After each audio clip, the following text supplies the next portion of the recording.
As I'm working on another wedding plate here, I wanted to share something that is pretty similar to something I've already got another video about, which is working on borders like this, but I think this one's got another little piece of interest to it, so I figured I'd share that. Um, as I've said, pretty much all the wedding plates I do are 12 or 14 inches, and so that's too big to print on a piece of paper, as I usually do for applying patterns. And I've done other techniques where I tape pieces of paper together or whatever to make a bigger pattern, but for these scalloped edges, they tend to be kind of irregular and hard to do very precisely in that printed manner that I'm accustomed to. So I usually do these borders by hand, and my goal is to make them as precise as I can, so trying to find techniques to help make that happen.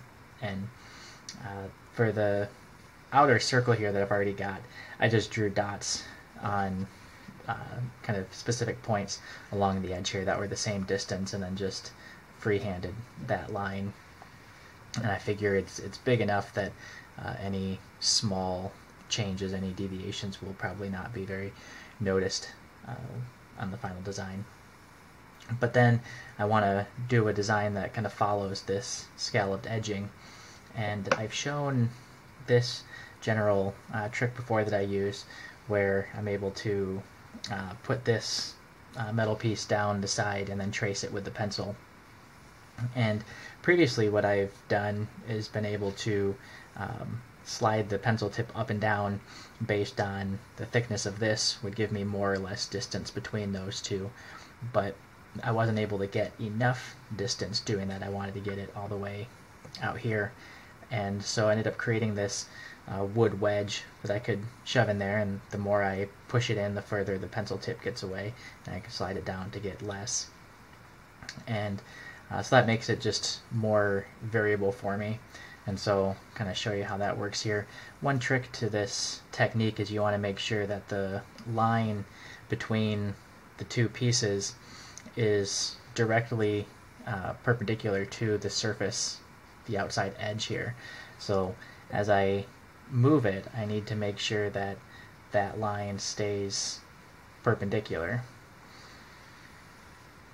But you can see, using this kind of little makeshift tool, how quickly and smoothly that goes, and I'm able to get kind of that perfect even contour that follows around to complete that part of the border. And then I'll go ahead and show too, since these two pieces are round, I had to cut some notches out of the wood to get it to kind of sit up against it. Otherwise it would just kind of slide around.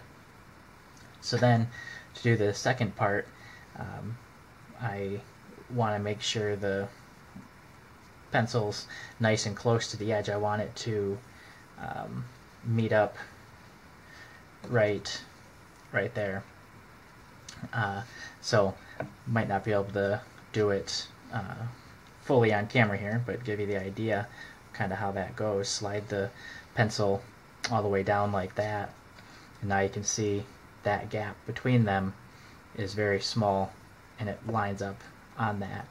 So I would do kind of the same thing of I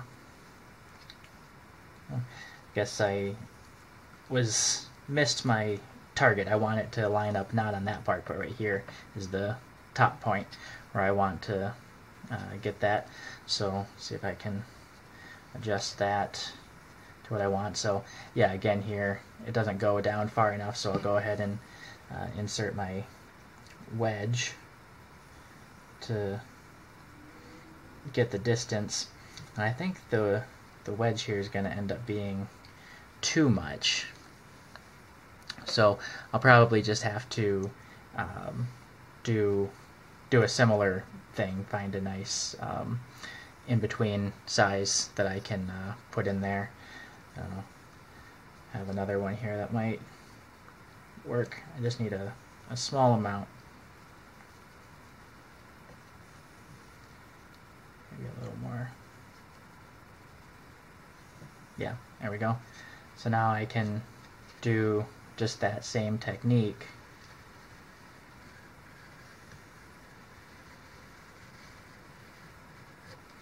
and you'll see it matches up perfectly on both of those.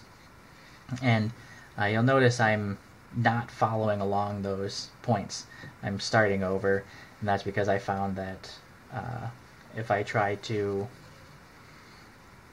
follow that contour, it just doesn't work. It's too tight, and the pencil gets kind of hard to be precise with there. So I just I go too far this way, and then start over here and do another stroke on its own, and then wherever they cross is where I'll make that line. So you can see how quickly this goes, and giving me not only a nice contour by the shape, but specifically for each one of these scallops that they vary a little bit, and this makes sure that each one is followed just right. And you can see, for example, in this one, looks like the top of this scallop might be a little bit too tall relative to the other one, so this circle doesn't come up far enough, and I can just adjust that manually. Like I said, I think small adjustments like that aren't going to be very apparent in the final design of this, so I'm not too worried about small things like that. But yeah, like I said, trying to find techniques here for the kind of precision that chip carving works best with, and being creative with the tools available.